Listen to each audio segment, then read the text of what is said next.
ម៉ាលីម៉ាលីម៉ាលីអូនឯងអត់ទាន់ស្លាប់ណៃយាយមានរឿងធំទៅដោះស្រាយមួយខ្ញុំក៏ទៅអាថោវិញអាថោចឹងចលុកក៏ធ្វើមិនក្មួយមានក្រមិចមានចាំវាដាក់គុកទៀតហ្នឹងហើយ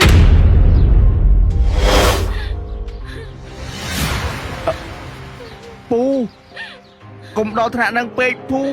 ញ៉ាំជាមួយ hot dog Lucky ដ៏សម្បូរបែបប្លែកឈ្ងុយឆ្ងាញ់លើពីនេះ hot dog Lucky ញ៉ាំលេងក៏បានឆុងមីក៏បានដាក់ក្នុងសាំងវិចក៏បានញ៉ាំបែបណាក៏ឆ្ងាញ់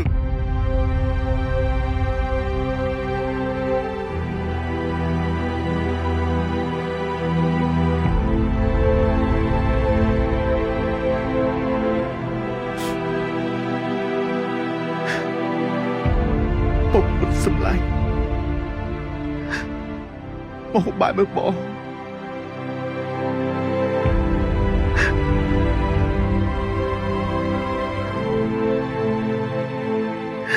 បងដួសបាយអូនឯងហើយពួកយើងខានហូបបាយជុំគ្នាយូរហើយអូន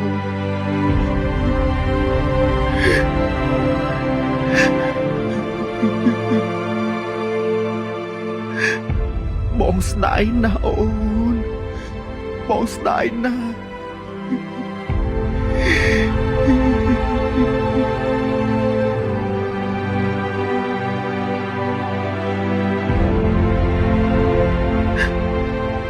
សំឡំជូរនិយាយធ្វើអូន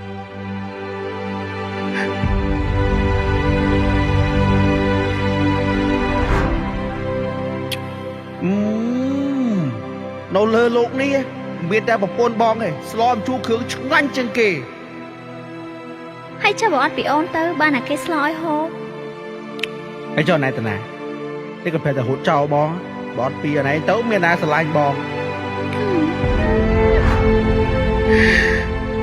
រសជាតិអត់ដូចអណឯងធ្វើទេបងចង់ហូបសំឡំជូរស្នាដៃប្រពន្ធបង